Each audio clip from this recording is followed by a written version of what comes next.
on YouTube? Yep.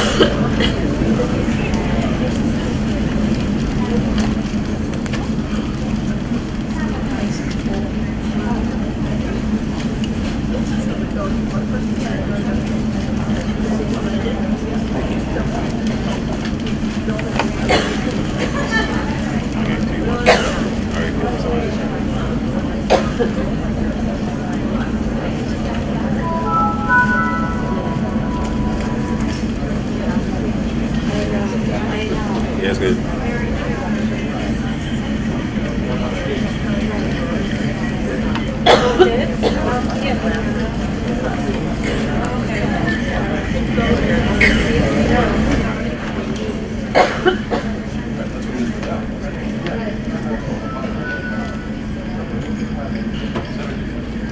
Good afternoon, everyone. My name is Mike Skorzinski. I'm from the Social Security Administration from our Trenton area office. I work sometimes here in the Union in our office at 855 High Avenue. And I have with me my colleague, Mrs. Freelander from the Union office. We're here at your request to present some information about Social Security. What we're going to do is present some general information for about 45 minutes to an hour. We'll have perhaps 15 to 20 minutes of time for questions. As you know, there are handouts here on the table that cover most of the subjects that retirees, but we're going to be reviewing some information to help you with the planning for retirement. So let me just tell you a little bit about myself. I'm a Social Security employee now for 45 years, a Medicare beneficiary. So I know from both professional and personal some of the questions and concerns that you might have during your retirement preparation. Our objective today is to raise the issues and give you the resources to recognize what issues will be important to you in terms of your decision process in planning for retirement. As we say, Social Security is involved with you from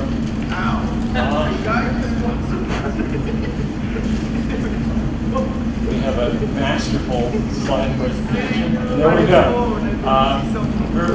Social Security, of course, is with you from birth to natural death. Right now, we're going to focus on that segment of those people who are planning for retirement.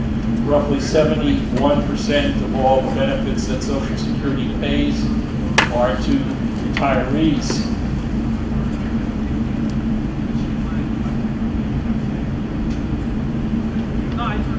And we have some valuable resources on our website, which you should really become familiar with when you're thinking about retiring.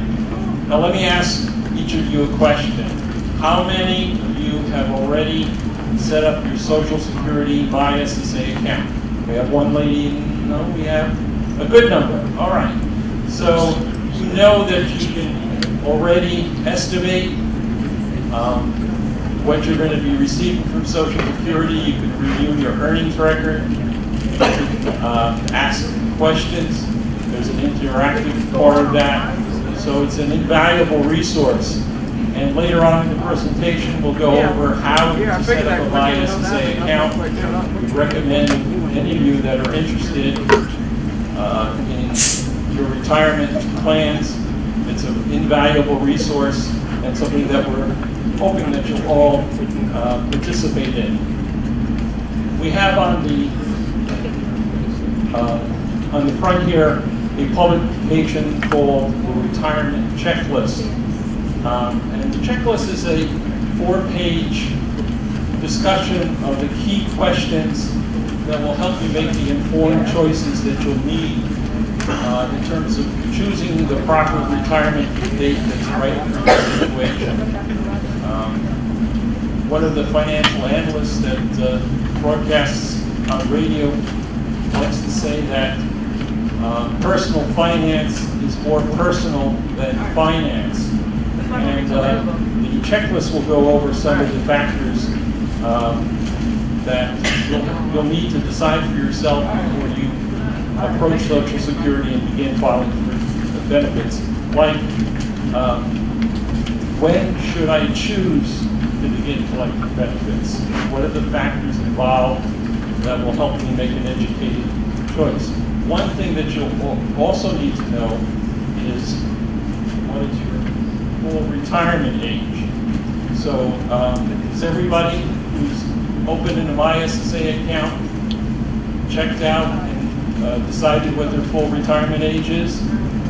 Okay, that's an important factor. People used to think that full retirement age for Social Security was age 65. That was prior to the 1983 amendment. So it's moving in a gradual fashion from age 65 to age 67, depending on your date of birth. So anyone that's born after 1948, their full retirement benefit, full retirement age for Social Security benefits is not 65, but some factor after. Everyone should know that your Social Security benefit is dependent on what age you begin to collect. For retirement benefits, you can begin collecting at age 62. And we'll demonstrate for you how important the age at which you begin collecting is in terms of determining your monthly benefit. So right now on the screen we have some examples of the full retirement age. And I think every one of you should know, based on your date of birth, we don't discuss it in mass, what's your full retirement age. If you're a young person born after 1960 or after, at this point your full retirement age is age 67. So if you do decide to take benefits at 62, you'll begin a significant reduction in your monthly benefit amounts. The other thing that we have to be concerned about is your Social Security benefits are subject to federal income tax. Not state tax in New Jersey, but federal income tax. Also, if you have a large family and have dependents who may be eligible for Social Security benefits on your account, there will be a family maximum for your dependents, or what we call auxiliaries. Now, if you're divorced, widowed, and retired, you have a whole range of different choices when choosing your retirement package. So we'll discuss that to some degree. And also, if you, in your work history, worked in non-covered employment, sometimes nonprofits, certain police and fire departments, certain government agencies, in addition to the federal government, are not covered for Social Security. So people who had non-covered employment will need to factor in the effect of their non-covered employment for Social Security. So let's go over some basics. How do you qualify for retirement benefits? Basically, you need 40 quarters of creditable coverage by the time of your retirement age in order to be qualified for Social Security. That's just the minimum amount. Okay, in 2018 you can earn a quarter of coverage for each $1,320 up to a maximum of $5,280, and if you earn over that, you earn the same quarters. There are different rules that apply to disability insurance. in terms of the disability insurance standards, but we're not going to go into detail in that because we'll talk about retirement only.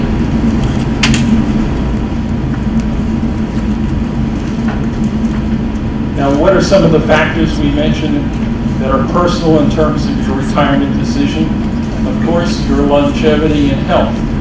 Everything regarding your Social Security options has to do with your guesstimate as to your lifespan. And we'll talk about later, there are life expectancy charts on our website by generic groups, racial and ethnic, that you can take a look at. But when you make your choice, you're really, if you decide to go for benefits before full retirement age, or if you wait until age 70, that option is really has to do with how long you expect to live. Now this chart is interesting, and I'm going to make it more concrete for you by giving an example. Let's say we have 3 twin brothers born on the same, of course, day in 1953, okay, 52, okay, and they all work in the same business, and we'll say that Adam decides that so they all have the same work history, same earnings, same age. So let's say brother A, we'll call him Adam, decides that he's going to take his retirement benefits at 62. And just for example, for this purposes, we're going to say his benefit is $750 a month. Now, brother 2, we'll call him Bob, is going to take his benefits at full retirement age, which is 66. And as you can see, his benefit is 25% higher. And brother C, we'll call him Carl for this example, decides to continue to work and to take his benefits at age 70. So you can see that from this chart, Carl will get a much higher benefit amount. In fact, if I do the math, Carl will get, Adam will get $570 less at age 62 than Carl is going to get at age 70. But between age 62 and age 70, Adam will get approximately $61,560 more in benefits before Carl begins getting benefits. What happens though over time, as the 3 brothers age, their gross receipts from Social Security begins to even out. And after 9 years, Adam will be getting less in his lifetime from Social Security. But it all depends on how long each of the brothers live. Of course, if Carl dies at 71, his total payout from Social Security will be significantly less. So so does everyone understand how taking a reduced benefit has a lifetime effect, and the unknown in the equation is what is your life expectancy? No financial planner or Social Security representative is going to be able to calculate that. It's a guess that you make when you make that retirement decision. So how does Social Security determine the amount of your benefits? First of all, the first factor to consider is that your wages over your working lifetime are indexed for inflation. Okay? That means that, for example, if you began working if you're near retirement age, you may have begun working in 1973, and your wages in 1973 will be multiplied by 6.82 times to bring it to a comparable level to wages earned in 2018. Here on DS, we have one of the publications, and it's also online, and it changes each year based on your age at which you're 62, is how we figure your retirement benefit. For those of you who have looked at your MySSA account, looked at your work record, there's a detailed explanation, individualized for you, so you can see how we've computed your Social Security benefit amount. The second concept is that we use the 35 highest years. 35 highest years. What happens if you haven't worked 35 years? Those years are reported as 0. So they're averaged into your total earnings payable for computation of the benefit. Okay? The result is what we call an average indexed monthly earnings amount. Now, the other thing you need to know is that the program, let's go to the slide, is designed to build a floor of security for retirement income. So the program is also indexed to give low-income, low-wage earners a higher replacement rate for the taxes that they pay than the higher income individual.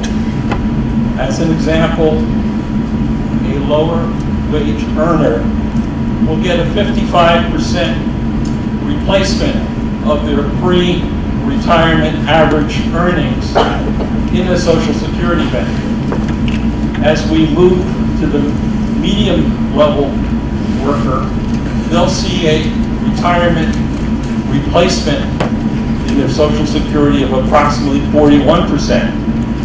And as we move to the maximum Social Security taxable wage earner, that wage earner will get approximately 27% of their monthly wage income replaced by their Social Security benefits. Now, the purpose of this slide is to emphasize to you that Social Security was never intended to be your sole income in retirement. Okay? People often come to the office and say, how do you expect me to live on this meager Social Security check? And the same people who get a high benefit ask that question as a lower benefit. So it's a universal concern. And the whole system is based on the presumption that you're going to have multiple sources of income, hopefully a private pension if they still exist.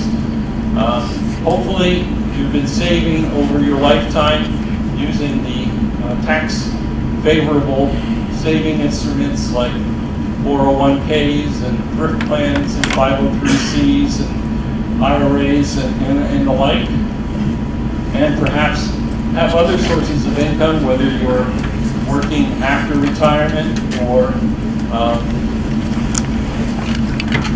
other types of savings and investment.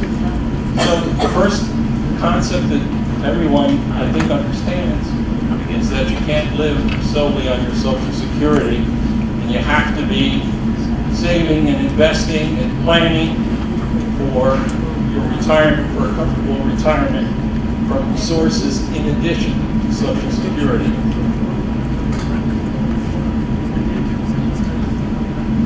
Give you some concrete examples. The maximum benefit for someone attaining full retirement age in 2018 is $2,794, but the average benefit for all retired workers in 2018 is only $1,404. So there's a considerable range, but the important thing is that in order to provide some measure of income security for the lower income worker, they get a higher percentage of their taxes back in a Social Security benefit.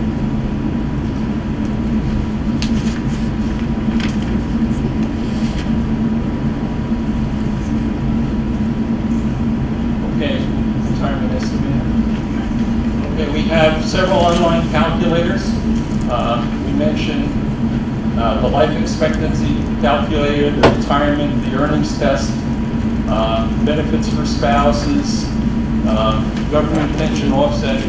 All of these various calculators are available depending on your life circumstances, so you can definitely use that on our internet site at www.socialsecurity.gov. Another factor that we want to mention is when you're filing for reduced benefits, there's no retroactivity to your application. That means that at the point you contact Social Security to file your application, whether it be at 62 and a half, 63, 62 and 8 months, whatever it is, when you're filing for reduced benefits, your benefits begin with the month that you express the interest in Social Security to file. Okay, now if you have reached full retirement age, your application can claim back benefits for as much as 6 months, as long as those benefits are unreduced.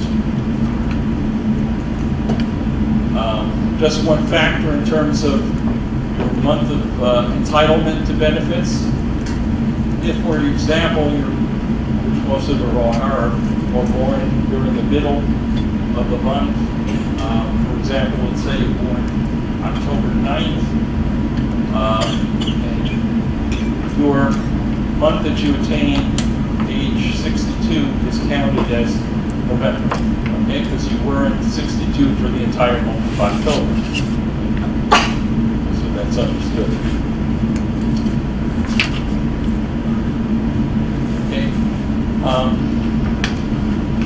Let me just discuss for a moment the role of the Social Security office. If you contact us for questions, we'll answer any questions in terms of specific questions as to what your benefit would be on a certain age. We are not financial planners. You can't expect that someone that you just met as a Social Security worker is going to help you figure out what's best for you. Those kind of decisions are individual and have to be made before you're ready to express your interest in filing for benefits. We no longer calculate or discuss what we call break-even points, which has to do with that longevity calendar that we showed in the slide for the three brothers, okay? So that you can do on your own. In terms of filing for benefits, most of the applications, over 55% of them, are done by individuals online. The information is relatively simple. If you're born in the United States, we have your date of birth proven already from electronic matches with the Bureaus of Vital Statistics. For most individuals who were in the military, their military history is already recorded, your work history is already recorded. So in many situations, if you're born outside the United States, we will need to prove your legal citizenship or legal admission status into the United States. Even though people who go through the citizenship process or the naturalization process have already dealt with government agencies in terms of the State Department or U.S. Customs Enforcement and Immigration Control. Unfortunately, there's no match existing where they posted all that information for historical years past. So those of you who were born outside the United States, who are not citizens by birth, do have to prove your immigration and naturalization status when you file for benefits.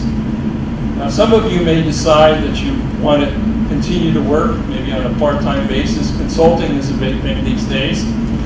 People now take their job experience, especially those of you who are in the education field, and they decide to continue working on a part-time basis. So you can work and still collect Social Security benefits. That's working while receiving benefits. We have that slide. So here, we have it also in the written literature. These figures change every year, but the way it works is that if you're under full retirement age, anything earned over $17,040, we withhold $1 for every $2 earned. In the year in which you reach full retirement age, that be 66 or whatever, you have a much higher earnings limit. In 2018 of $45,360, and it's $1 for every 3 up until the point you reach retirement age. And there's also, once you reach full retirement age, your earnings can be unlimited without affecting any give back in your Social Security. We also have what we call a monthly earnings test. And a good example of that would be a high-income individual, let's say that earns $100,000 in 6 months and then stops working for the last 6 months of the year. They can use the monthly earnings test for 1 year only in the computation of their retirement benefits.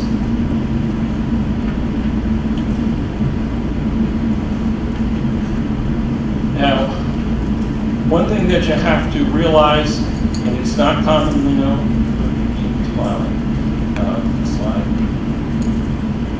is that there was a significant change in law in 2015, at the end of 2015, called the Bipartisan Budget Act, which changed substantially the rules for claiming benefits for those who are under full retirement age. So any man or woman who could potentially collect a higher benefit on their spouse's account is what we call deemed to file if they file for reduced benefits before retirement age. Prior to the legislation in 2015, a lot of spouses had choices in terms of deferring one benefit and taking the higher benefit at a later point. That is no longer the case. The only 2 exceptions to that is if someone is collecting a spouse's benefit because they're caring for a minor child under age 16, or the second situation is that the individual is entitled to a disability benefit. In that case, they're not deemed filed for their spouse's benefits.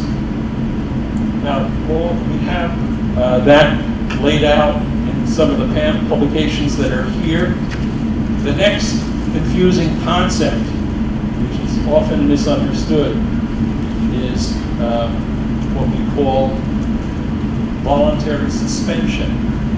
And again, this is a new part of the legislation that took effect for all requests effective April 30th of 2016. And what this means is that you can choose not to receive your benefits and voluntarily suspend them at any point before full retirement age, so as to maximize your what we'll call delayed retirement credits, which is the next concept. So you're restricted from doing that retroactively, which is a change from prior years. So once you make that request, the request is effective the next following month. So to give you an example, someone could retire from Kane and begin collecting benefits, let's say at 62. And since you're all high-skilled, highly educated individuals, some firm will come to you and make you an offer that you can't refuse. Work for them as a consultant or something like that, which you'll earn significant income. So you can make a request at that point to voluntarily suspend your retirement benefits. And what happens is, in terms of your permanent benefit, after full retirement age, we will readjust the reduction factor applicable to your benefits for only those months in which you collected a full retirement benefit before full retirement age. So some people, and I hear it a lot in terms of the financial industry, and we'll explain it when we talk about the delayed retirement credits. They feel the delayed retirement credit is such a good deal that they urge their clients to use their other income, let's say their IRAs or their pension or whatever other income they have, even though they're not working before full retirement age or up till age 70, to not collect their Social Security benefits so as to get the benefit of the delayed retirement credits. What are the delayed retirement credits? If we were to page back to the slide with the 60 versus 70 benefit, basically delayed retirement credit is an additional amount on your Social Security benefit for 8% per year for each year that you, after full retirement age, that you choose not to get your benefit. So it's an 8% return for not collecting benefits, okay? And the factor in that, as we mentioned, is your longevity. If the longer that you live, and the point now where people are thinking about the delayed retirement benefit is that we have a trend where life expectancy is growing and increasing. We have a phenomenon where many people are living into their late 90s and beyond 100.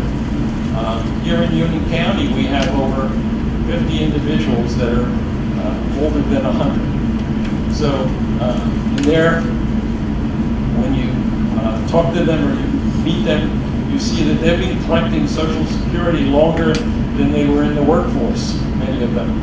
So for those people who are anticipating a long life, they prefer to get the maximum Social Security benefit by deferring their benefit and taking advantage of the delayed retirement credit. Delayed retirement credit is an 8% simple addition onto the benefit. So it's 8% for each year after full retirement age. It's also prorated if it's not a full year, but it's not 8% on top of 8%, it's 8% per year. So you can't, in any event, if your full retirement age is 66, it cannot exceed 32%. It's not 8% on top of 8%, which would be more than 32%. And the other factor that everyone needs to know is that Social Security benefits are included in your adjusted gross income for your federal income taxes. So when planning for retirement, in terms of what income you'll need, you have to consider that the higher your benefit is, the more you're going to be paying in income tax. So let's take it for an individual. Any individual whose adjusted gross income is between $25,000 and $34,000 will have to pay income tax of up 50% of their Social Security benefit will be subject to income tax. If they have combined earnings from all sources in excess of $34,000, the amount over $34,000, 85% of that will be subject to income tax. When the taxation, federal taxation of Social Security benefits was enacted in the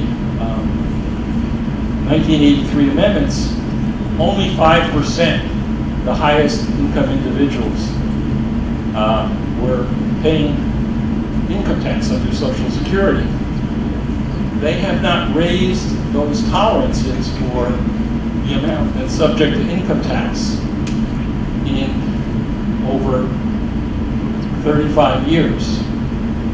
So as time goes on, and Social Security benefits increase with the cost of living, most everyone, especially people who live in a high-cost state like New York, New Jersey, Connecticut, because of their incomes, will be paying some portion of their Social Security benefits back in income tax. So this is a factor in your retirement consideration. Once you go online and figure out what you're going to be receiving, you want to be considering what the after-tax effects are. We're going to talk about some of the other Medicare issues regarding that in just a moment. Now, regardless of the fact that full retirement age is moving from 65 to 67 for everybody in this room, and since there's so many younger people here, I would expect that most of you are going to be at full retirement age at 67 at this point. That doesn't mean that you should forget about Social Security and Medicare until full retirement age. Eligibility for Medicare still begins at age 65, not earlier, age 65. So, regardless of the fact that you're still working and not going to be collecting a Social Security benefit, maybe up to age 70, you have to remember to file for Medicare hospital insurance. Okay, to give you an example, if you were 66 and still working and you're not collecting a Social Security benefit, you should file for your Medicare hospitalization insurance, because in the event of a hospitalization, you want that hospital coverage, which you've already paid for over the years with your Social Security tax, because Medicare Part A is a great cost container in terms of what you're going to be billed for. Now, there are 4 parts of Medicare, and there are even more than 4, but the other parts have to do with the private market, what we call supplemental insurance. But these are the 4 parts that the federal government administers. First of all, you should know that the Center for Medical Services, CMS, and Social Security are 2 separate agencies. So we at Social Security only handle the enrollment, the actual administering of Medicare. The claims process is handled by a separate federal agency called the Center for Medical Services. They administer both Medicare and Medicaid. But there are 4 parts to Medicare, and if you make the wrong decisions in terms of enrollment, there are significant financial penalties and delays in coverage. Okay? Let me give you the worst case scenario. If you're beyond age 65, collecting benefits, we see this almost daily in every Social Security office. Someone doesn't want to pay the monthly Part B premium, which at this time is $134 for new enrollees. And they say, I'm in perfect health, why should I pay for this insurance? I'm not going to need it. And in the event of a traumatic health event, you cannot sign up for Part B Medicare outside of your general enrollment period, and we'll discuss the special enrollment period in a moment, until January through March, January 1st to March 31st of the following year, and the coverage is effective the following July. So the worst case scenario that we see unfortunately happen is the person who thinks they're in perfect health, has a traumatic health event, and comes down to the Social Security office any time of the year after their initial enrollment period and says, you know, I got this diagnosis, I really need the health insurance now.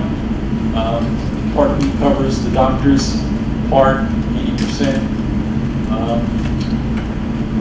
We can't entitle that person to Medicare until they can enroll in January through March of the following year, and their coverage is effective the following July 1. So here you have an individual who thought they were in perfect health, didn't want to pay the Medicare premium, and delayed enrolling in the Part B, and cannot get that coverage for as much as 18 months after they find out they have a significant medical issue. So I'd like to make the analogy, it's like dropping your car insurance and having an accident on Morris Avenue and trying to call State Farm or Allstate and say, remember you were telling me I shouldn't increase my coverage or I should get coverage? Health insurance does not cover you at the point you need it. You have to keep paying the health insurance premium throughout your entitlement in order to have that health insurance coverage when you need it. The same is true, what is Part C? Part C is what we call the Medicare Advantage programs, which are combinations of Parts A, B, and D. You sign up with a provider, one of the major insurance companies, and they provide the comprehensive care, sometimes with a lower Part B premium, and sometimes with lower Part prescription drug coverage. So it's a managed care program that combines A, B, and D. The penalty for signing up for Part D is also imposed. So if you reach full retirement age and you reach 65, you sign up for parts of Medicare A and B, and you say to yourself, you know, I'm not taking any kind of medicine, I'm not on hypertension medicine, I'm not on diabetes, and I'll wait to sign up for prescription drug coverage later. When you do decide to sign up during the enrollment period, which is between October 13th and December 13th, I believe it is, of every year, connected with the following January, you will be paying a 1% surcharge for every month that you fail to enroll in the coverage during your initial enrollment period. So there are significant penalties for not getting this choice right. So what we would recommend to everybody is that regardless of your retirement option, you want to make sure you're making the right Medicare enrollment decision at age 65. And you could begin as much as 3 months before age 65 and ending 3 months after, in terms of 4 months after the initial enrollment period. 3 months before the month you're turned 65 and 3 months after. Okay. So what are the conditions in which somebody is Medicare eligible? Well, the most common one that you're concerned about is age 65. You could possibly get Medicare early if you're on disability for 2 years. If you come down with ALS, that's an exception.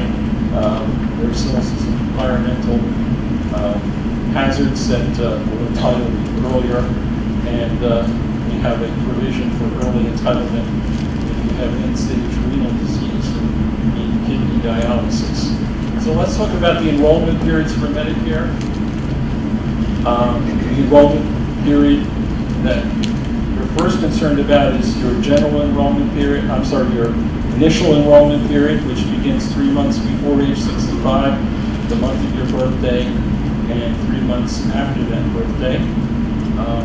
Then we have the general enrollment period, which occurs from January 1 through March 31 of every year. And we save for last what may apply to many of you who work beyond age 65. You do not have to sign up for Part B if you have continued coverage from your current employment. So for example,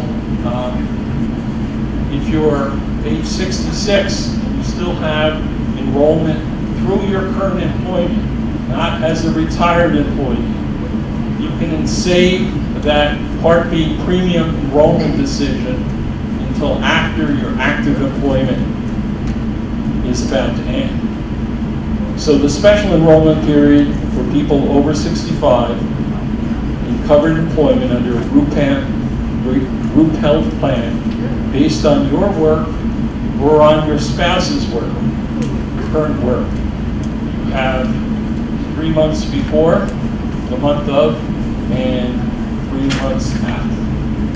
8 months from the last day of work, okay?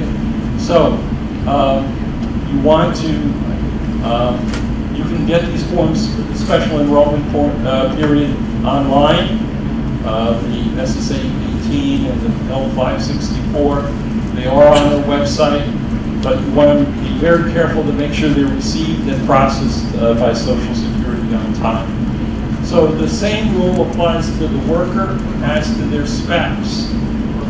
So, for example, if my wife is covered under my employment group health plan, and she's over age 65, and she continues to be covered under my employment, she does not have to sign up for Part B until my employment coverage ends. Is that clear?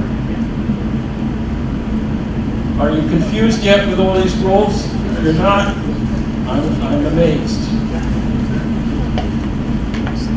Okay, let's show the slide that are the Medicare card. Okay, before we do that, we have a few other concepts to go into.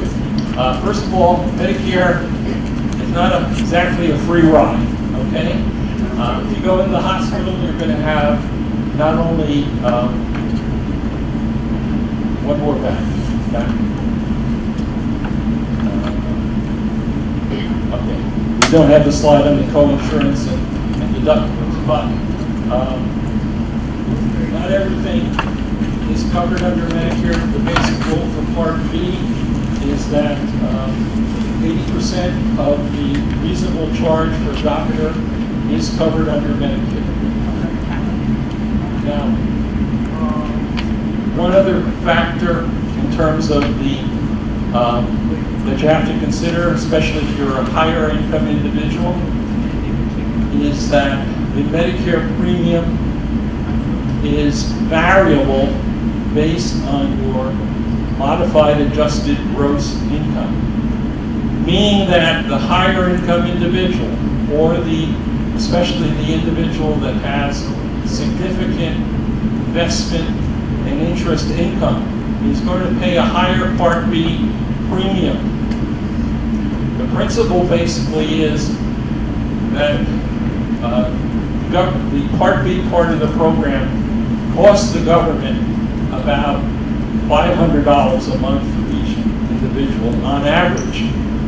So some individuals use Part B and rack up expenses in the millions. So those people who are not using it still have to pay the insurance, but that finances the program. What happens is that through the recent legislation in 2003, we have what's called an income-related monthly Medicare adjustment amount. And it's on a sliding scale, and it's gotten more progressive, to use a tax term, in recent years. So, for example, if you're an individual with modified adjustment gross income of over $160,000 in retirement, you're going to be paying an additional $294.60 on top of the $134.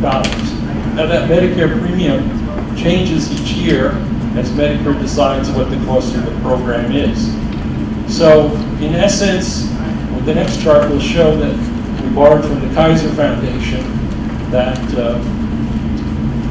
the highest income individual is still only going to pay 80% of the true cost of that Medicare coverage. But it is progressive, and it is certainly a very unpopular part of the program for those higher income individuals. Now, the modified adjusted gross income includes usually non-taxable income, like income from interest from municipal bonds. It's anything that gets reported on your 1040, line 8B. So if you have non-taxable income for medical purposes, that may raise your Medicare premium in retirement. Another rule that you should be aware of is if you participate in a health savings account for individuals that have high deductible plans, once you're entitled to Medicare, you're no longer able to claim or receive contribution or contribute to your HSA account or accept the HSA contributions from your employer. Again, a very unpopular feature of Medicare for those individuals who participate in HSA accounts. We mentioned that most Medicare costs are increasing, and for example, for hospital insurance, the first 60 days in the hospital, the patient pays $1,340 after should stay in the hospital for over 61 days, which is highly unusual these days. It goes down to $335 per day. So the point, and we're going to show you this in a little article that I pulled out that is interesting. Everybody asks the question of what percentage of their pre-retirement income they're going to need in retirement. And years back when we were doing these presentations, the rule of thumb ranged from anywhere from 70 to 80%. Towards the end, we're going to give you an article that suggests that your need for retirement income may be much higher percentage than 70 to 80. And we'll suggest some of the factors in that, which I think you should consider. And we have a slide on the new Medicare card. Okay. Just to let you know, for those of you who have a Medicare card, you're going to get a new one. Okay, the new one is not going to have your Social Security number on it. Because of the prevalence of ID theft throughout our working world, with Social Security and every other government agency is taking Social Security numbers off all documents and all Medicare. So we're in the process, or I should say the Center for Medical Services is in the process of issuing new Medicare cards to everyone that has one with an identifier that is not personal, not your Social Security number. You can apply for Medicare online, and I certainly did. It takes all of 5 minutes. It's an easy application, and something that you don't have to spend time waiting in a government office to do. It's not complicated. I don't think there are more than 12 questions on it. You can also file for retirement benefits online. Okay. I recommend doing that. The only situations where you may need to submit documents to an office again are for the people who are naturalized citizens born outside the United States, or whose status is legally admitted for permanent residence, but not a citizen of the United States. Many of you were discussing what your options were in terms of spousal benefits. Okay, basically, any spouse can get up to 50% of the worker's unreduced benefit. There is a reduction for early retirement.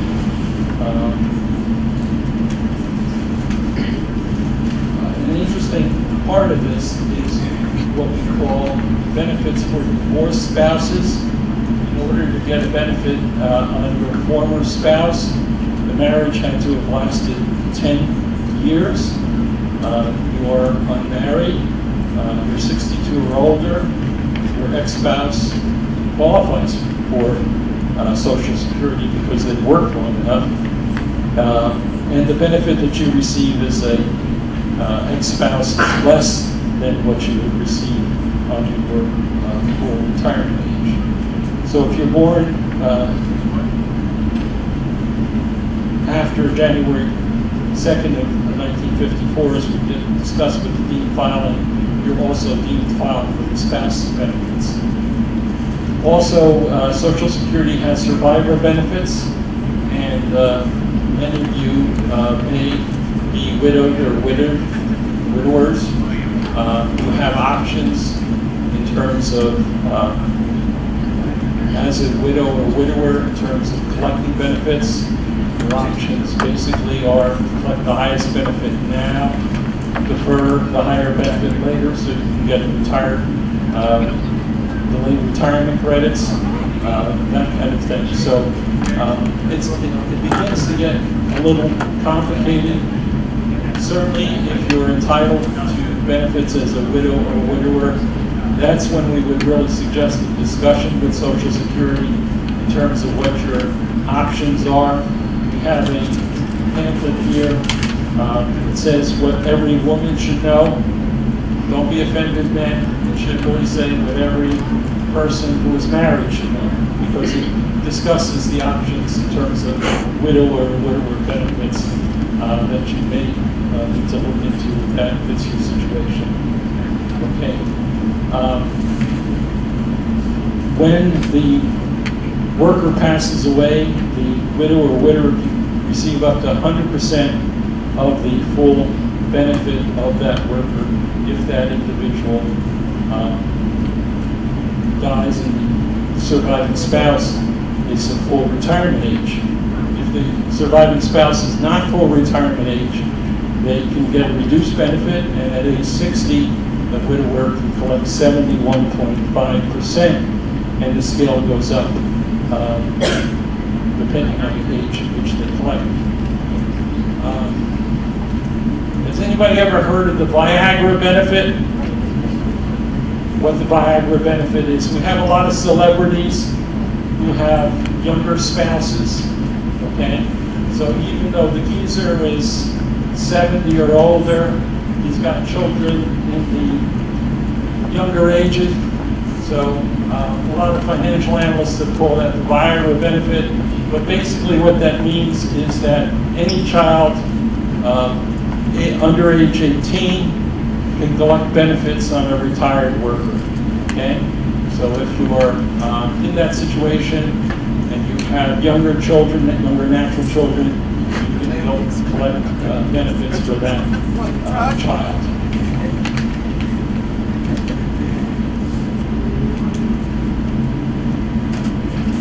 So if you begin receiving survivor benefits, you may want to contact Social Security at some point to discuss getting benefits on your own record. Now the last thing before we go to questions, because we're running out of time, has to do with how do I get myself prepared, how do I take all the information that we only touched on today and find out how it applies to me. Well, we want you to create your own MySSA account, okay? Simply at our website. It's something simple to do. We authenticate your identity online by using one of the major credit reporting services, which will ask you information that is particular to you to protect your private information from someone who just knows your age, date of birth, and social security number. So there are some security checks in there, and plus you can super protect your password by getting an authenticating email or text message every time you try to enter your account. Now the things that you can do on your MySSA account is obviously apply for benefits, estimate the benefits. When you're getting benefits, you can get a file an appeal, you can get a benefit award letter, you can change your address, phone number, you can change your direct deposit, request a Medicare card. So it is useful for anybody who's in the situation, especially if they're already entitled to benefits. At some point, for people born in the United States, we'll have the option of replacing your Social Security card. We have the Internet Replacement Social Security card applicable in 18 states at this point. New Jersey always seems to lag. At some point, we'll have the option to get a replacement Social Security card on the internet, but it's not applicable yet for Social Security. Okay, so you need an 8-character password, and again, you can put the extra authentication on your My account by getting a text or email message that blocks access unless you have that authentication code. Just like with internet banking, most of us use that kind of authentication process. Are the AV people still in the back? Can we put up that slide with the column from, who was that name? The article, yes. Susie Orman? Okay. Can we put the article up from the internet?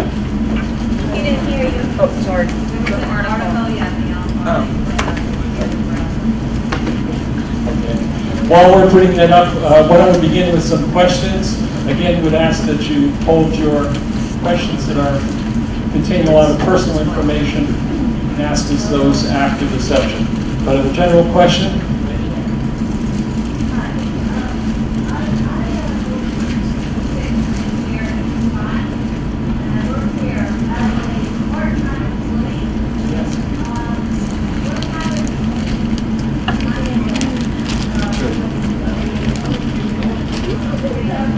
As long as you work, even if you're collecting benefits, you will pay Social Security and Medicare taxes out of your Social Security. 6.2% for FICA, which is the Social Security, and another 1.45% for Medicare. So regardless of whether you're a beneficiary or already entitled to benefits, any earned income is still subject, either as an employee or a self-employed individual, to continue to pay those taxes. That money could possibly be used to increase your benefit amount.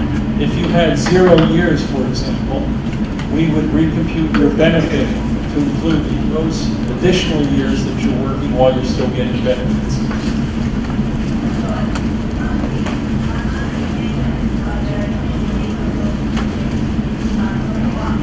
Correct. Depending on the amount, if it replaces one of the 35 years with a higher year, an indexed year.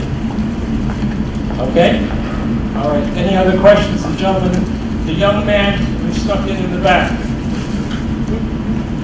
Yes, you sir. Okay.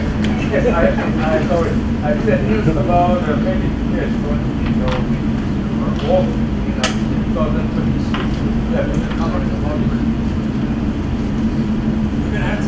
You're going to have to speak up because I couldn't hear any of the question. I read news about Medicare is going to be off in 2026, 3 years earlier than the prediction. Yeah, Medicare eligibility begins at age 65. No earlier. He's talking Medicare is going broke. I'm sorry? Medicare is going broke. Oh, okay. Here's a good question that everyone should be interested in. Is Social Security and Medicare going broke? Okay? The answer is, depends on how you define broke. Okay? Yes, Social Security and Medicare have finance issues. If you are a news person, every May of the year, you have what's called the trustee report, which reports on the financial health of the Medicare Trust Fund, the Disability Trust Fund, and the Social Security Retirement Trust Funds. They're retirement and survival. There are 3 different funding sources. Here's where we're at right now. Each time they report, the funding of Social Security looks worse. Okay? It's in need of reform. We admit that. Okay? What would happen based on the current projections the trustees said? That in 2034, for example, this year, we're already drawing down the trust funds, meaning there are not enough taxes coming in to pay the benefits, so we have to draw down on the investments that you paid before then. Why is that so? Right now, there are 2.8 workers for every person receiving benefits. Are there a lot of old people getting benefits out there? Old people, I'm sorry. Sexy senior citizens out there getting benefits. Yes, there are. Are there enough workers entering into the system to finance them? No, they're not. When we talked about Social Security, traditionally, there were between 7 and 8 workers for every retiree. Now there's only 2.8, and the way it's going, in the next few years, it'll be 2.3. So there's not enough taxes coming in for younger workers to support all us old folks like me, right? Oh man, no, So I wish. how do we fix that? I'll let you decide your own answers. But some of the suggestions are, raise the retirement age even more, raise the taxes even more, or we need more younger workers in the system for whatever source. Here's what would happen in 2034.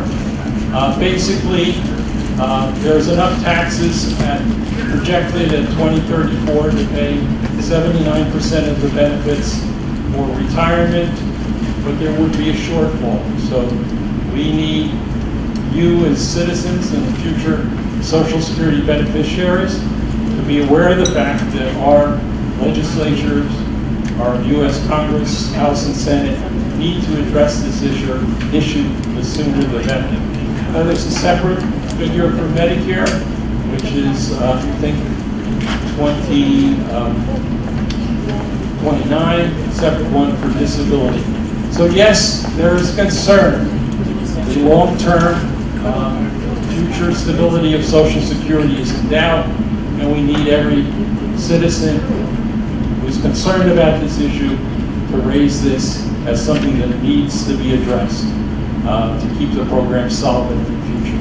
Okay?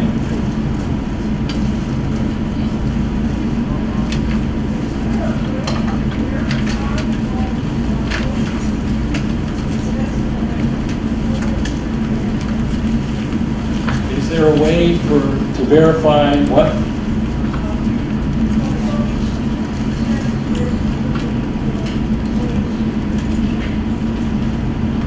Yeah, I mean, you can go online, you can look at your earnings. We suggest you do that on my account. And if you want, there are commercial software programs available where you can double check our figures. Quite frankly, I've never seen somebody successfully challenge that we can't add and subtract correctly. But the major thing that you need to know, you will want to look at your My Social Security account to make sure that all the earnings that you've earned actually are there. Believe it or not, there's a small percentage, probably under 1%. Sometimes the firms that are in financial difficulty, sometimes it's inefficient government agencies in particular. We had a problem with the New York City Health and Hospitals Corporation where they weren't reporting wages accurately. Your employer can make a mistake and not report your wages under the correct Social Security number. You have a staff that looks at that with discrepancies and hopefully tries to resolve it. But one of the important reasons why you should be checking your My Social Security account on a periodic basis is to make sure that your earnings are correctly posted. If you have proof that you earned more and paid more in Social Security tax, it is credited on your account. If you have paper documentation like a W-2 form or a self-employment schedule SE to show that we're wrong, we'll be happy to correct it for you. Okay? Gentleman in the back. Does Medicare follow me wherever I go? Yes and no. Let's say You cannot use Parts A and B in Medicare outside the United States, outside the continental United States or the U.S. territories. So if you're one of those people, and we have a great number of people who retire to their home country, one of the biggest is Italy, Poland, France, anywhere that's not a part of the U.S. state or territory, What people do, since you don't pay for Medicare Part A, they terminate their, if they decide they're never coming back. I'm going back to my home country and I'm never coming back. You can terminate your Part B coverage so you don't pay that premium from your check.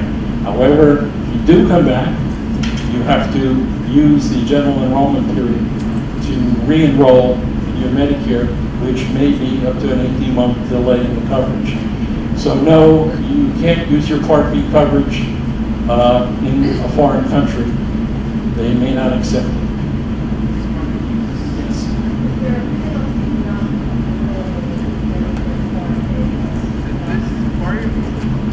No, except I'll give you my own situation.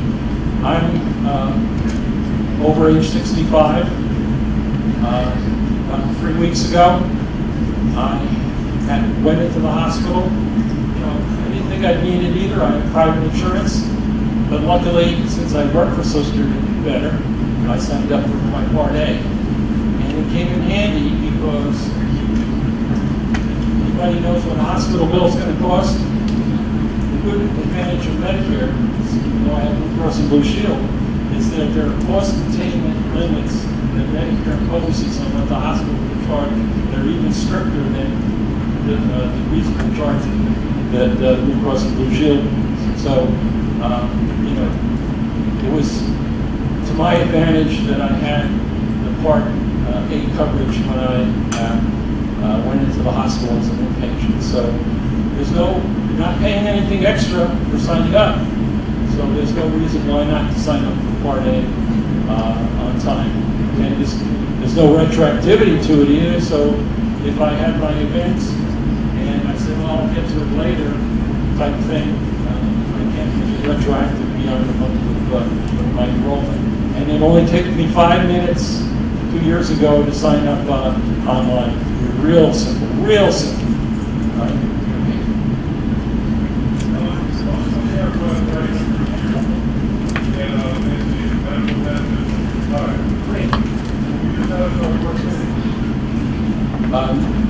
No, okay? You can decide not to take Part B, okay? However, I would caution anybody that doesn't enroll in Part B.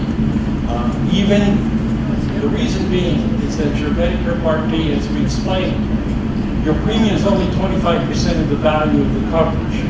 So most private insurance companies after retirement will only cover what Medicare doesn't cover, above and beyond your Medicare coverage. So they insist that you sign up for Medicare Part B. Most private plans will say, we'll pick up what Medicare doesn't cover.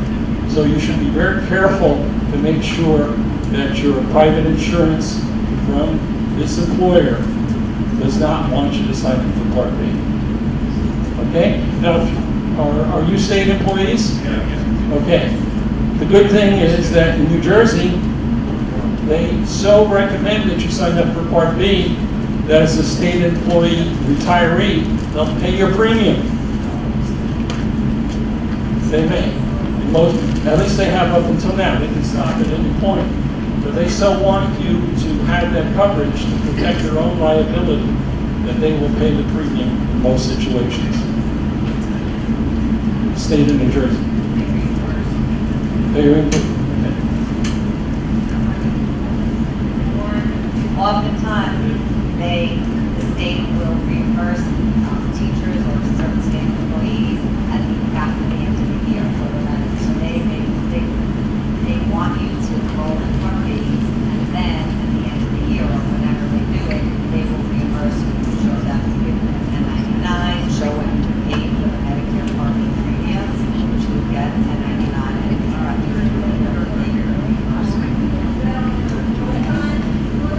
that you would have to check with your home.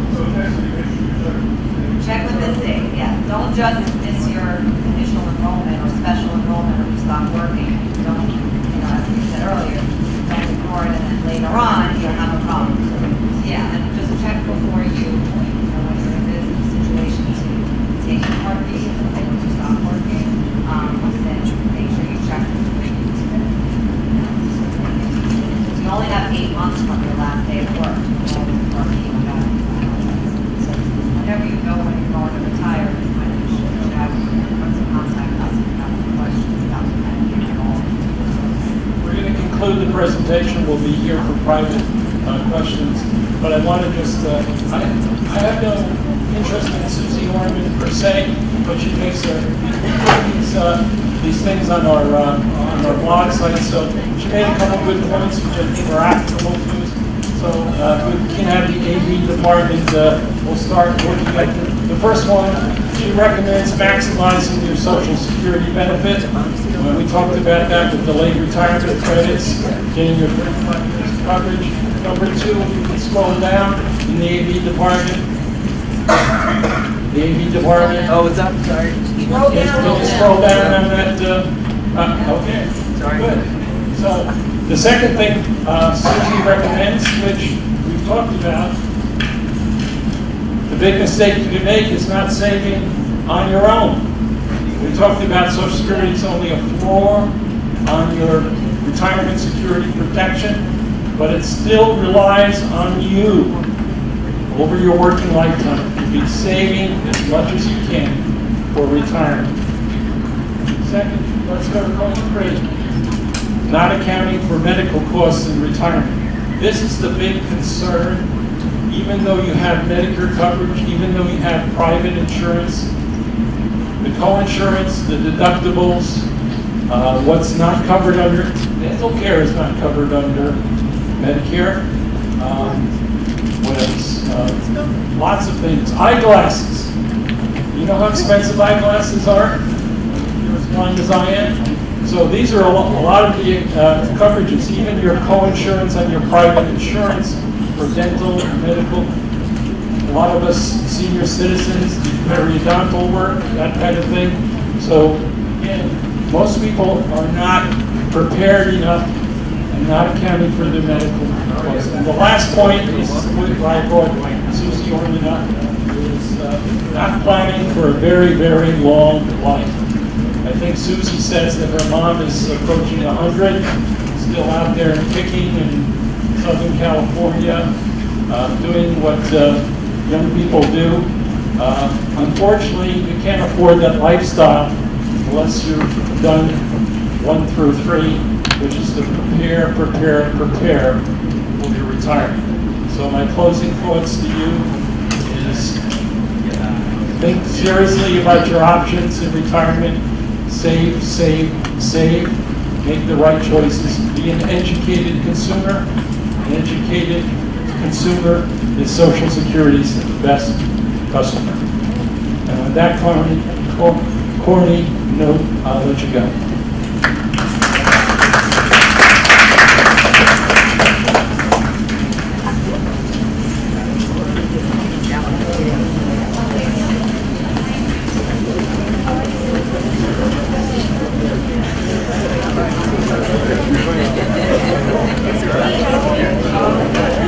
There is, but I think it would be